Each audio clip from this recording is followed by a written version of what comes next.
أعوذ بالله من الشيطان الرجيم. بسم الله الرحمن الرحيم. قال الله تعالى في القرآن العظيم والفرقان الحميد: قل يا أيها الناس إني رسول الله إليكم جميعا. صدق الله البصير القدير وصدق رسوله الرشيد النذير والحمد لله رب العالمين. لائق صد احترام علماء اہل سنت، قابل قدر سامعین حضرات، آئیے ہم اور آپ سب سے پہلے اپنے اور ساری کائنات کے مرکزی عقیدت حضور رحمت للعالمین، شفیع المذنبین، رسول گرامی وقار، محبوب پروردگار، دونوں عالم کے مالک و مختار حضور محمد الرسول اللہ صلی اللہ تعالی علیہ وسلم کے دربار پر انوار میں درود شریف کا نذرانہ پیش فرمائیں. پڑھیے بلند آواز سے: اللہم صلی علی سیدنا مولانا محمد معدن الجود والکرم وعلی آلہ وبارک وسلم. صلاۃ و سلام علیک یا رسول اللہ صلی اللہ تعالی علیہ وسلم. حضرات، آئیے حسب معمول نعت پاک رسول صلی اللہ تعالی علیہ وسلم کے کچھ اشعار مجھ سے بھی آپ سماعت فرما لیں. طبیعت غم میں گھبرائے تو طیبہ یاد کر لینا، تو طیبہ یاد کر لینا. طبیعت غم میں گھبرائے تو طیبہ یاد کر لینا، تو طیبہ یاد کر لینا. طبیعت غم میں گھبرائے تو طیبہ یاد کر لینا.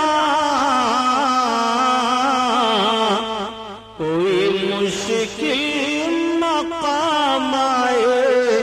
تو طیبہ یاد کر لینا، تو طیبہ یاد کر لینا. کوئی مشکل مقام آئے تو طیبہ یاد کر لینا، تو طیبہ یاد کر لینا. خزاں کے بعد جب ہریالی پھیلے سرخیاں پھوٹیں، خزاں کے بعد جب ہریالی پھیلے سرخیاں پھوٹیں، کوئی غنچہ چٹک جائے تو طیبہ یاد کر لینا، تو طیبہ یاد کر لینا. کوئی مشکل مقام آئے تو طیبہ یاد کر لینا، تو طیبہ یاد کر لینا. زمین پیاسی ہو جھل سے جا رہے ہوں کھیت کے پودے، زمین پیاسی ہو جھل سے جا رہے ہوں کھیت کے پودے. زمین پیاسی ہو جھل سے جا رہے ہوں کھیت کے پودے. اگر پانی برس جائے تو طیبہ یاد کر لینا، تو طیبہ یاد کر لینا. کس شان سے حسان بولے، فدائے حامل قرآن بولے، غلام موتی ایمان بولے، وہ نکتہ رس دقیقہ دان بولے، ادب کا مطلع تابان بولے. وَأَحْسَنَ مِنْكَ لَمْ تَرَقَّتُ عَيْنِي وَأَجْمَلُ مِنْكَ لَمْ تَلِدِ النِّسَاءُ. خلقتا مبرعا من کل عیب کانکا قد خلقتا کما تشاء ہزار بار بشویم دہن ز مشکو گلاب ہنوز نام تو گفتن کمال بے ادبیست۔ حضرات آج سے 1421 برس کا جائزہ لیا جائے کہ اس دنیا میں اس سے پہلے بھی انسانوں کی کمی نہیں تھی۔ دنیا کے گوشے گوشے میں ابن آدم پائے جا رہے تھے، کوئی ایسا خطہ اور چپا نہیں تھا کہ جہاں پر انسان آباد نہ ہو۔ یہ انسان بجائے ایک معبود حقیقی کی عبادت کرنے کے نہ جانے کتنے معبودان باطل کی پرستش میں مبتلا تھے۔ یہ انسان اپنے معبود کی عبادت کرنے کے بجائے جب سویرے سویرے اگتے ہوئے سورج پر اس کی نظر پڑتی تو سورج کی شعاؤں کو دیکھ کر اس کے سامنے اپنی پیشانی کو جھکا دیتا، اور جب سورج ڈوب جاتا رات کی تاریکی میں چاند کی چاندنی پھیلتی تو یہ انسان کہتا ہے یہ چاند تو میرا معبود ہے۔ جب یہ سمندر کے کنارے سمندر کی لہروں کو دیکھتا تو کہتا تو میرا معبود ہے۔ جب بڑے بڑے پہاڑ کے ٹیلوں پر اس کی نگاہ جاتی تو کہتا تو میرا معبود ہے۔ جب یہ آگ کے شعلوں پر نگاہ ڈالتا تو کہتا تو میرا معبود ہے۔ جب یہ ہرے بھرے لہلہاتے پودوں کو دیکھتا تو کہتا تو میرا معبود ہے۔ عربستان سے لے کر کے اور ہندوستان تک کفر و گمراہی کے بادل چھائے ہوئے تھے، بلکہ جس ملک میں ہم اور آباد ہیں اس ہندوستان میں 32 کروڑ معبودان باطل کی عبادت ہو رہی تھی۔ کنکر پتھر مکھی مچھر پیڑ پودے ہوا فضا ان سب کو معبود مانا جا رہا تھا معاذ اللہ۔ یہ انسان اپنے معبود کی عبادت کرنے کے بجائے عبادت کے معاملوں میں اتنا ذہن و فکر اعتقاد کی بنیاد پر گر چکا تھا، اخلاقی طور پر انسان اتنا گرا ہوا تھا کہ جس ہندوستان میں ہم اور آباد ہیں اس ہندوستان میں سگی بہنوں کے ساتھ شادیاں کی جا رہی تھی، بچیوں کا بھیٹ چڑھایا جا رہا تھا، لڑکیاں دریاؤں میں ڈالی جا رہی تھی۔ جوان لڑکی کا شوہر مر جاتا تو اسے دوسری شادی کرنے کی اجازت نہیں تھی، بلکہ اس کے شوہر کی چتا پر اس کو یا تو جل بھون کر کے بھسم ہو جانا تھا، اور یا اگر وہ زندہ رہنا چاہتی تو ایک مکان میں اسے قید کر دیا جاتا۔ وہ مکان میں 6 مہینہ تک قید رہتی، ضروریات زندگی اس کے لیے وہی پیش کیے جاتے۔ اگر زندہ نکلتی تو اس کے چہرے پر کالک لگا کر کے جانوروں پر بیٹھا کر کے اسے گھمایا جاتا، اور یہ ذہن و فکر دینے کی کوشش کی جاتی کہ یہ منحوس لڑکی تھی۔ اس ہندوستان کا وہ رواج تھا، اور عربستان کا حال تو یہ تھا کہ بعض قبیلوں میں بچیوں کی پیدائش کو بہت منحوس سمجھا جاتا تھا۔ اگر بچی پیدا ہو جاتی تو باپ ماں کی گود سے اس کو چھین لیتا تھا، اور چھیننے کے بعد لے جاتا ایک میدان میں گڑھا کھود کر کے باپ اپنی بچی کو وہیں سلا دیتا اور اپنے قدم کو اس کے گلے پر رکھ کر کے دباتا، اس کی زبان نکل آتی، وہ بچی چیخ مارتی، باپ کے آنکھوں میں آنکھیں ملاتی، مگر باپ کے آنکھوں سے آنسو گرنے کے بجائے خون ٹپکنے لگتے، اس کے ماتھوں پر غصہ سے پسینہ آ جاتا۔ وہ ظالم باپ اپنے ظالم ہاتھ سے اس بچی کو زندہ درگور کر دیا کرتا تھا۔ یہ ہمیں تاریخ بتا رہی ہے۔ انسان اس بھیانک ماحول میں مبتلا تھا کہ شرافت و تقدس کے ساتھ جیون بتانے کے لیے سب ترس رہے تھے۔ اگر کوئی بچہ یتیم ہو جاتا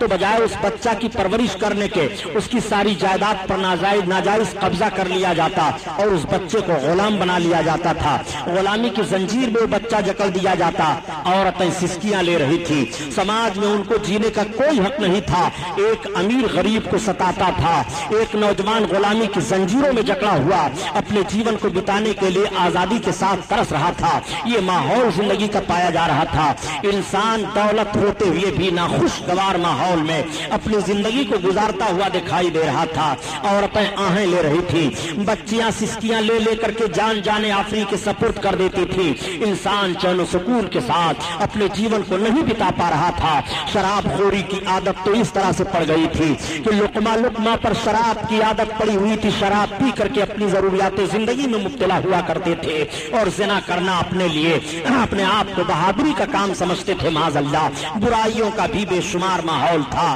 بے حیائیاں پھیلی ہوئی تھی۔ ایک معبود کی عبادت کرنے کے نہ جانے کتنے معبودان باطل معاذ اللہ پوجے جا رہے تھے۔ حضرت عیسیٰ پیغمبر علیہ الصلوۃ والتسلیم نے ایک معبود کی عبادت کا حکم دیا تھا اور نشر فرمایا تھا۔ تعلیم عیسوی کو قریب 500 برس کا عرصہ گزر چکا تھا، مگر بجائے ایک معبود حقیقی کی عبادت کرنے کے تین معبودوں کے معاذ اللہ قائل ہو گئے تھے۔ خود حضرت عیسیٰ پیغمبر علیہ السلام کو خدا کا بیٹا کہہ دیا تھا، ان کی ماں کو خدا خدا کی بیوی بنا دیا تھا معاذ اللہ، تثلیث کے قائل ہو کر کے حضرت عیسیٰ علیہ السلام کے پیغام میں انٹرفیئر کر دیا تھا، یہ ماحول دنیا کا پایا جا رہا تھا۔ اللہ تعالیٰ نے اپنے بندوں پر کرم فرمایا اور اپنے آخری پیغمبر حضور محمد رسول اللہ صلی اللہ تعالیٰ علیہ وسلم کو عرب دیش میں مکہ کی سرزمین پر خاندان قریش میں حضرت عبد المطلب کے گھر حضرت آمنہ خاتون رضی اللہ تعالیٰ عنہا کے بطن اقدس سے اس دنیا میں مبعوث فرمایا۔ جب میرے آقا اس دنیا میں طلوع اجلال فرماتے ہیں، نبی کونین صلی اللہ علیہ وسلم کی آمد و سعادت ہوتی ہے،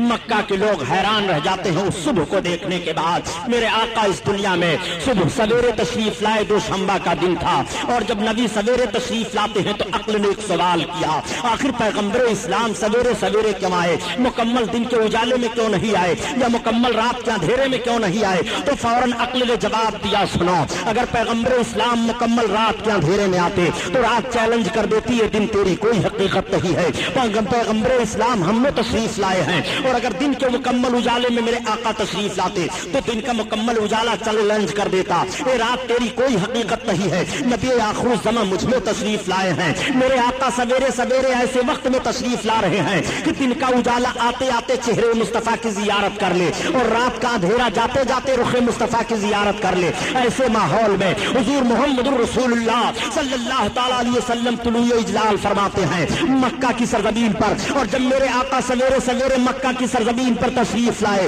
تو مکہ کی گلیاں مہک رہی ہیں، مکہ کی ہوا فضا مہک رہی ہے، مکہ کے در و دیوار مہک رہے ہیں، مکہ کی شاہراہیں مہک رہی ہیں، مکہ کی وادیاں مہک رہی ہیں، مکہ کی پہاڑیاں مہک رہی ہیں، ہر طرف سے خوشبو آ رہی ہے، ہر طرف ایک عجیب سما بدھا ہوا ہے۔ میرے آقا سویرے سویرے تشریف لائے ہیں، ایک عجیب انقلاب مکہ میں برپا ہوا۔ سارے سرداران مکہ جب سویرے سویرے سو کر کے اٹھتے ہیں اور آ کر کے حرم شریف کے سامنے اکٹھا ہوتے ہیں تو آپس میں بات چیت شروع ہو جاتی ہے۔ کوئی کہہ رہا ہے آج میرا گھر مہک رہا ہے، کوئی کہہ رہا ہے آج میرے گھر پر بیمار میرا باپ تھا بلا دوا کے اچھا ہو گیا ہے، کوئی کہہ رہا ہے ابھی ابھی سویرے میں نے اپنے جانوروں کا جائزہ لیا تو جو جانور دودھ نہیں دے رہے تھے ان کے بھی تھن دودھ سے بھرے دکھائی دے رہے ہیں، کوئی کہہ رہا ہے ابھی ابھی سویرے سویرے میں نے اپنے باغیچوں کا جائزہ لیا تو میں نے دیکھا کہ جو درخت سوکھے تھے وہ ہرے ہو گئے ہیں اور درختوں میں بن موسم کے پھل لگے دکھائی دے رہے ہیں۔ بڑے اچھے انداز سے کہا دیکل بلرام پوری نے، آج للن ہاشم کے آئے دھرتی بھیو جیاری، آج للن ہاشم کے آئے دھرتی بھیو جیاری، اور بن موسم کے پھل گئے پگیا پھول سج گئی ڈاری، ڈولے خود کئی مست بہریا چدر مانور لٹایا، چدر مانور لٹایا۔ بن موسم میں باغوں میں درختوں میں پھل لگے دکھائی دے رہے ہیں مکہ کی شاہراہ پر۔ سرداران مکہ آپس میں یہی بات چیت کر رہے ہیں کہ یہ انقلاب کیسے برپا ہوا، آخر مکہ کی وادیاں کیوں مہک رہی ہیں اور مکہ میں گھر گھر سے خوشبو کیسی آ رہی ہے۔ تب تک ایک سردار خانے کعبہ کے اندر سے آ کر کے پہنچا، اس نے کہا اے سرداران مکہ یہ اجتماع کیسا ہو رہا ہے؟ سارے سرداروں نے کہا انقلاب تم نہیں دیکھ رہے ہو، یہ خوشبو کیسی آ رہی ہے، پورا حرم شریف مہک رہا ہے، یہ اندازہ تمہیں نہیں لگ رہا ہے؟ آج جانوروں کو دیکھو تو ان کے تھن دودھ سے بھرے دکھائی دے رہے ہیں، سوکھے ہوئے درخت ہرے ہو گئے ہیں، کیا یہ انقلاب تم نہیں دیکھ رہے ہو؟ اس نے کہا سنو جو میں دیکھ کر کے آ رہا ہوں اگر بتاؤں گا تو تعجب کرو گے۔ کہا تم کیا دیکھ کر کے آ رہے ہو؟ کہا ابھی ابھی خانے کعبہ کا طواف کر کے میں آ رہا ہوں، میں نے خانے کعبہ کا طواف کر کے جب مکمل کیا اور چلنے کا ارادہ کیا تو دیکھا کہ سردار قریش عبد المطلب اپنی گود میں ایک بڑا حسین و جمیل بچہ لے کر کے کعبہ کی طرف آ رہے ہیں۔ اتنا خوبصورت بچہ میری نگاہ نے نہیں دیکھا،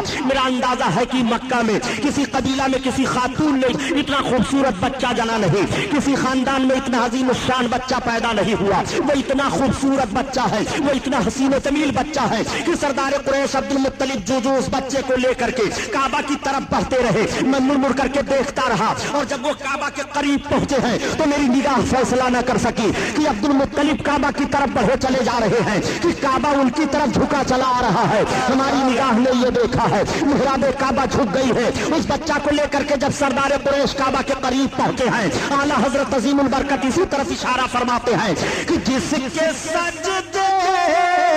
کو محراب کعبہ جھکی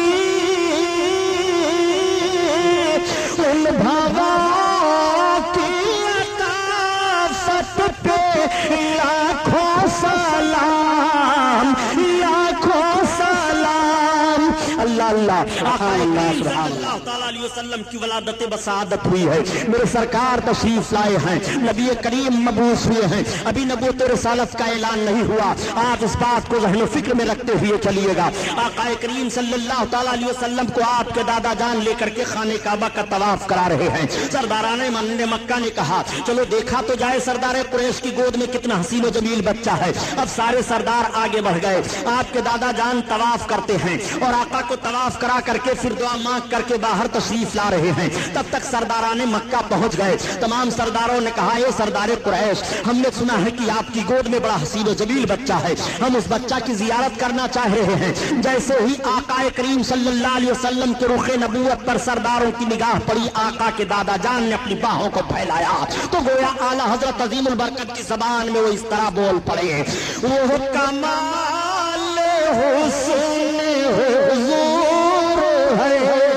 کہ گمان نقص جہاں نہیں اور یہی پھول خار سے دور ہے یہی شمع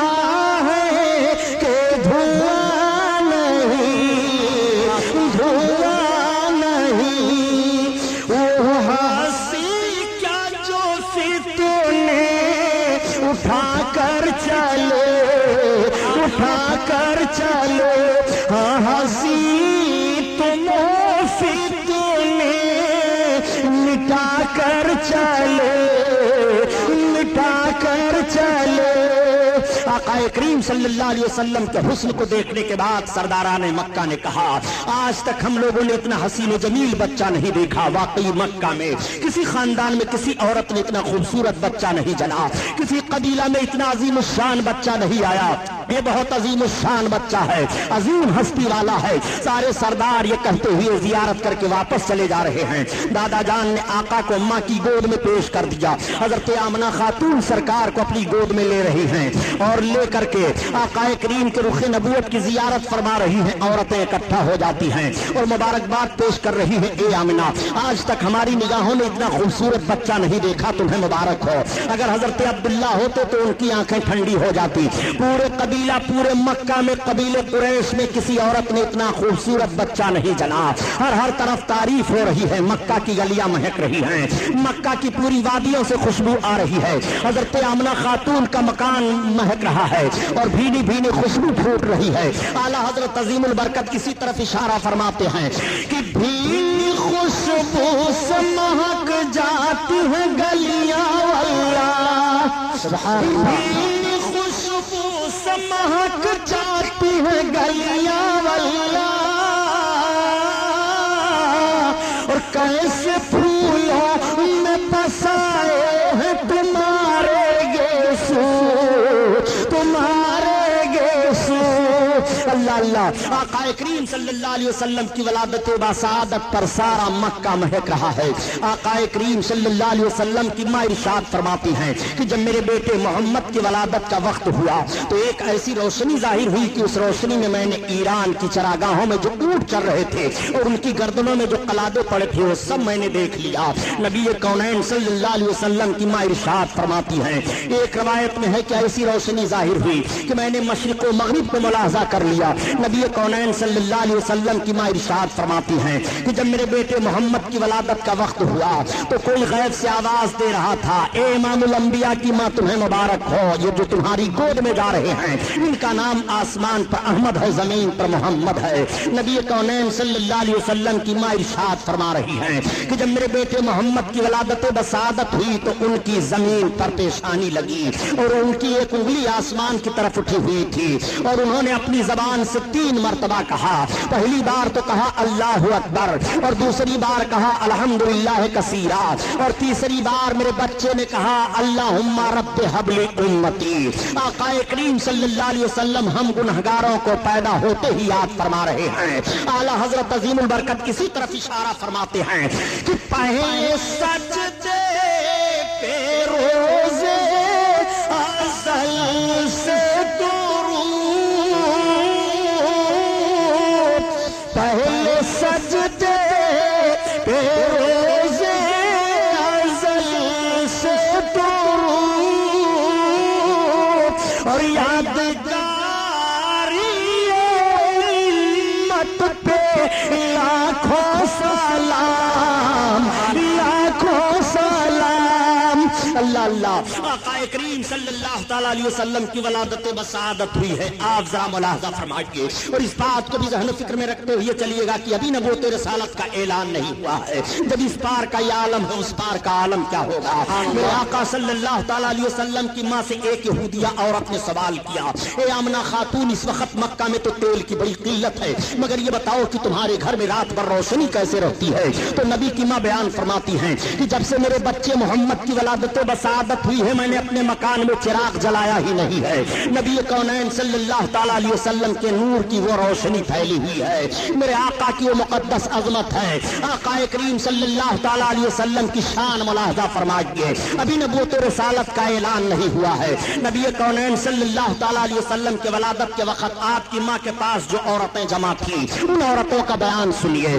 وہ عورتیں بیان کر رہی ہیں کہ جب آمنہ خاتون کو ولادت کا وقت ہوا، محمد پیدا ہوئے تو اس وقت ہم عورتیں ان کے مکان میں موجود تھی۔ مکان کے صحن میں ہم نے یہ دیکھا کہ آسمان سے چاند اور ستارے جھکے چلے آ رہے ہیں، ایسا لگ رہا تھا کہ مکان کے صحن میں چاند اور ستارے گر پڑیں گے، اس طرح سے جھکے چلے آ رہے تھے محمد کی ولادت پر، آپ کی پیدائش پر۔ اعلیٰ حضرت عظیم البرکت اسی طرف اشارہ فرما رہے ہیں کہ صبح طیبہ میں ہوئی بٹتا ہے بڑا نور کا، اور صدقہ لینے نور کا آیا ہے تارا نور کا۔ مکہ کی سرزمین پر سویرے سویرے نور کی خیرات بٹ رہی ہے، مکہ کی سرزمین پر سویرے سویرے نور لٹایا جا رہا ہے۔ اسی لیے تو اعلیٰ حضرت عظیم البرکت فرماتے ہیں کہ میرے آقا کے نور کا صدقہ اس طرح سے لٹایا جا رہا تھا، آقا کریم صلی اللہ تعالیٰ علیہ وسلم کے نور کا صدقہ اس طرح سے لوٹ رہے تھے، اتار کر ان کے رخ کا صدقہ یہ نور کا بٹو رہا تھا بڑا، کہ چاند سورج مچل مچل کر جبی کی خیرات مانگتے تھے، کہ چاند سورج مچل مچل کر جبی کی خیرات مانگتے تھے۔ آقا کریم صلی اللہ تعالیٰ علیہ وسلم کی ولادت و بسعادت ہوئی ہے، میرے آقا اس دنیا میں تشریف لائے ہیں۔ آقا کریم کے نور کا صدقہ کس نے نہیں لیا؟ چاند ستارے نے نور کا صدقہ لیا، سورج نے نور کا صدقہ لیا، نبی پیدا ہوئے ہیں۔ آقا کریم اپنی ماں کی گود میں ہیں، تمام عورتیں زیارت کرنے کے لیے آ رہی ہیں اور عرض کرتی ہیں اے آمنہ خاتون تمہیں مبارک ہو، تمہاری گود میں جو بچہ آیا ہے یہ تو ختنہ شدہ پیدا ہوئے ہیں، ان کے ختنہ کی ضرورت ہی نہیں ہے۔ میرے آقا صلی اللہ علیہ وسلم کے حسن کی زیارت تمام قبیلے کے لوگ کر رہے ہیں، پورے مکہ کے گھر گھر میں سرکار کی ولادت کی خبر پھیل گئی ہے، ساری عورتیں سارے مرد دیکھنے کے لیے آ رہے ہیں۔ حضرت آمنہ خاتون کا گھر زیارت گاہ بنا ہوا ہے، ایسی بھیڑ ہو رہی ہے کہ دیکھنے کے بعد سارے لوگ یہی بیان دے رہے ہیں کہ اتنا عظیم الشان بچہ مکہ کی سرزمین پر کسی قبیلہ میں کسی خاندان میں پیدا نہیں ہوا۔ میرے آقا کے حسن کا تذکرہ ہو رہا ہے، ولادت کے وقت جو باتیں ظاہر ہوئی اس کا ذکر ہو رہا ہے۔ اس وقت کا دستور یہ تھا کہ باہر سے عورتیں آتی تھیں، دودھ پلانے کے لیے بچوں کو لے جایا کرتی تھی، مالدار گھر کے بچوں کو عورت حاصل کر لیتی، اس عورت کو مالدار خرید لیتا تھا کہ تمہارا سارا دودھ میرا بچہ پیے گا، میرے بچے کی تمہیں پرورش کرنی ہے۔ اس نوعیت کے تحت مکہ کی سرزمین سے 12 گھاٹیوں کے اس پار ایک آبادی تھی، قبیلے سات کی آبادی، جہاں کے لوگ غربت و افلاس کے مارے ہوئے تھے، قحط سالی کے شکار ہوا کرتے تھے۔